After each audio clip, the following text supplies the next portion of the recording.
and welcome back to Cheeky Crypto. My name is Nick, and today, guys, we're jumping back down into the world of Bitcoin, taking a look at what's been going on most recently and what we think is likely to happen next. As I get into this video, if you find it useful and informative, smash that like button. I do appreciate that. If you happen to be new to the channel, then why not go ahead and subscribe? Tap the bell, select all the notifications, and in doing so, you will be kept up to date with absolutely everything that we do here at Cheeky Crypto. Now, if you haven't yet joined us in Discord, guys, you are missing an absolute trick. Check it out, linked in the description down below. It's completely free. It's the first place we go to notify you of the ins and the outs of everything that's going on in this space. Stay ahead of the curve by joining us down in Discord. Okay, let's make a start with this. Okay, so we are using Elliott wave theory, which is sometimes complicated depending on how you are with rules and following kind of, that kind of direction. Quite black and white.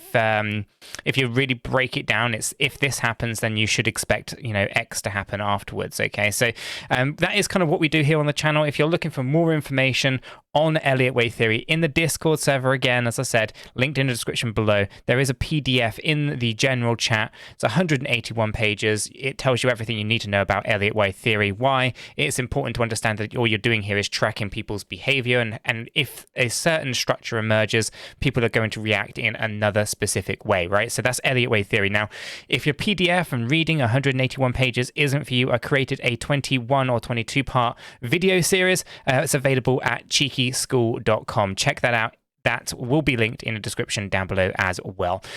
So just kind of bear with us. There's a lot of lines on here. Some of it might sound alien to you guys. Some of it will be making a lot of sense if you're familiar with the theory. So here we have Bitcoin paired up with USDT on the hourly chart, and Binance is our data source. Now, as you can kind of see, I'm kind of expecting a little bit more of a move to the downside here, just a fraction or so, probably coming back down into this previous area of demand before we can rally on up. Now, there are a few, if I come over, I think, into this one here, positions on that are short, right? So let me actually aggregate this up into a 15-minute.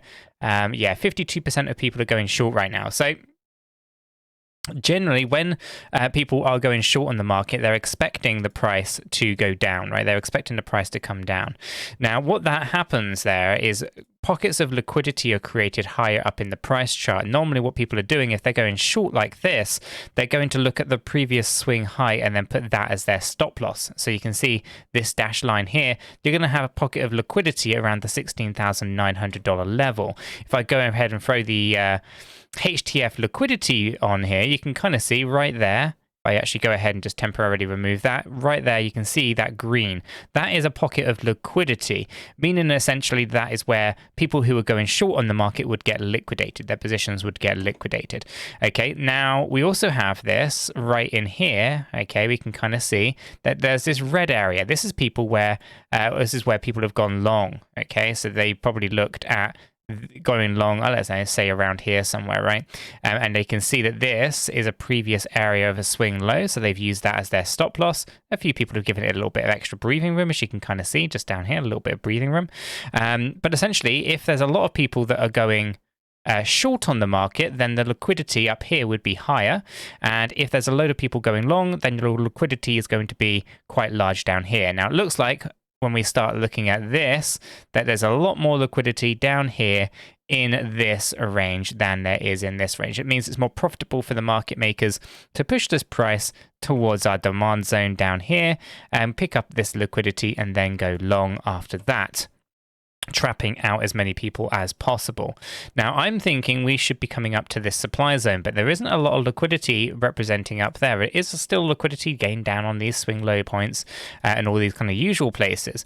Okay, so Elliott wave theory tells us that we have to kind of come back down in this low range here. You kind of see this A, B, and C structure. We're just ranging, and we're lingering too much in this supply area here. This area of previous resistance is now actually just a ranging market. So this gives us the idea that, yes, this is probably no longer relevant, and we will eventually be moving up out of here. But before we can move up, we probably do have to move down back into this demand area, grab some of that liquidity, and then hopefully a lot more people will start going short once that price breaks these swing lows. And essentially what that'll allow us to do is then see that liquidity increase up in this higher range, which will then gravitate the price back up there.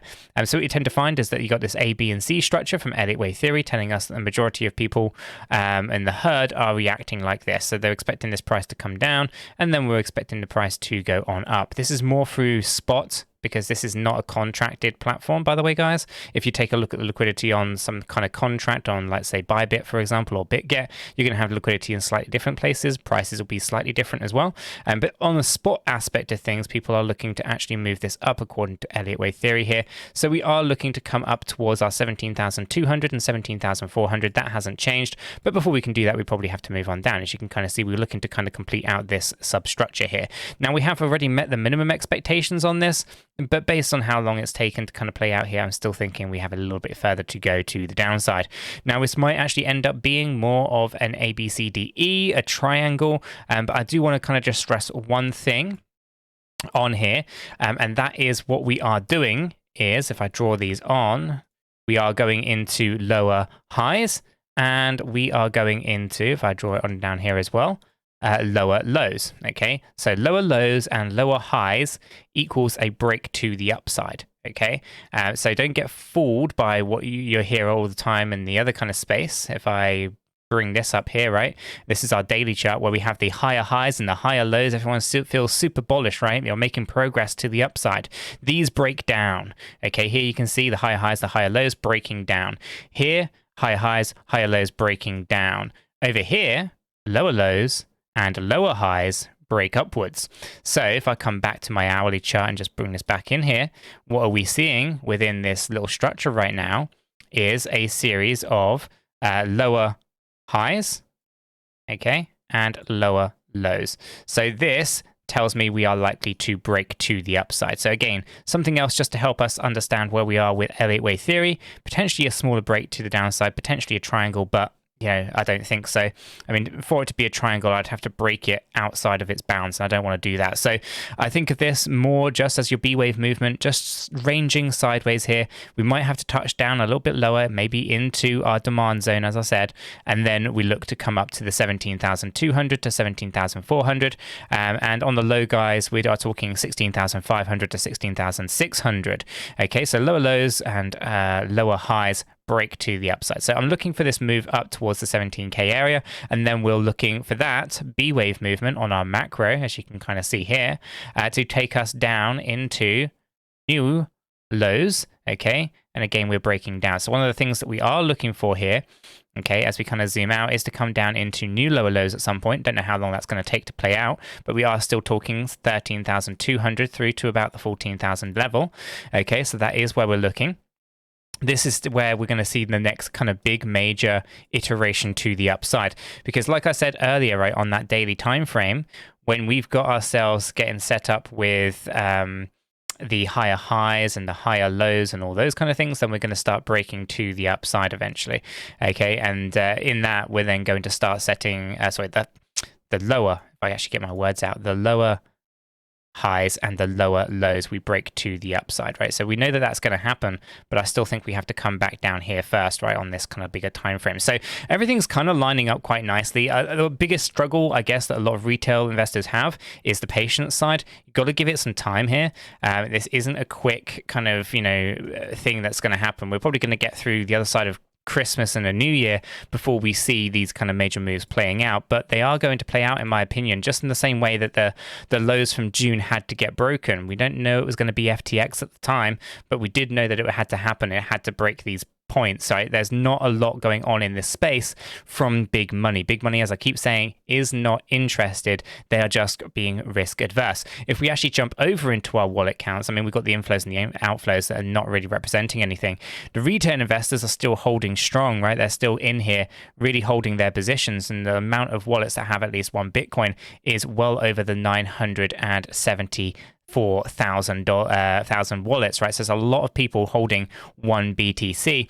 But when we start taking a look at these bigger players, the bigger players are not really that interested. If I come across just into this one here, since 2021, the all-time high, what have we seen these whale investors actually doing? They've been coming out. They push the price up occasionally from time to time, and essentially they're grabbing as much liquidity as they can in this bear market, but nothing much else is happening here. There is not really any kind of big incentive from these guys to jump into the market right now. So until big money comes back in and retail money is going to get shaken out, because there has to be a buyer and there has to be a seller, and these whales will have to buy Bitcoin at some point, and who are they going to be buying it from? Well, they will be buying it from the retail investor, and they won't be paying a premium. They'll quite happily just sit on the sidelines and wait for this thing to bleed out if they need to. Okay, patience is something that these guys have in abundance, whereas retail just simply does not. So when we start thinking about how long these things take to play out, they're going to take as long as they are going to be needed for retail investors to sell their assets. As much as we want retail to wise up, I think there's pockets of people wising up to it, and then there's pockets of people who simply are not patient enough, and they will believe the noise and the FUD that everything is going to zero. So whatever the next catalyst is, I do not know. One of the things that I am confident on, though, is that we will be coming down into new lower lows, as unpopular as an opinion as that seems to be these days. I do think we have to come down lower. At the moment, all I have is 13,002 at the lowest level. I haven't got anything indicating anything lower just yet. Obviously, on our bigger macro timeframes, we can obviously analyze all these various different levels. We can take a look, of course, and say, you know, where we're kind of currently finding our resistance levels between 17,600 and 18,800, right in here, the previous all-time high from 2017. The next major levels are between 11,600 and 13,900. So does become an interesting area of support to be found in this area. So I do think this is going to be our next demand zone. This is where a lot of buying pressure is likely to be. If we do lose this, then of course we are talking bearish times anywhere really between 6,500 and 7,600. And I don't think that's likely to happen, but you know, we'll have to see how time goes. Like I said, those whales will quite happily let this bleed out all the way down there and make those retail investors sell their positions if they need to.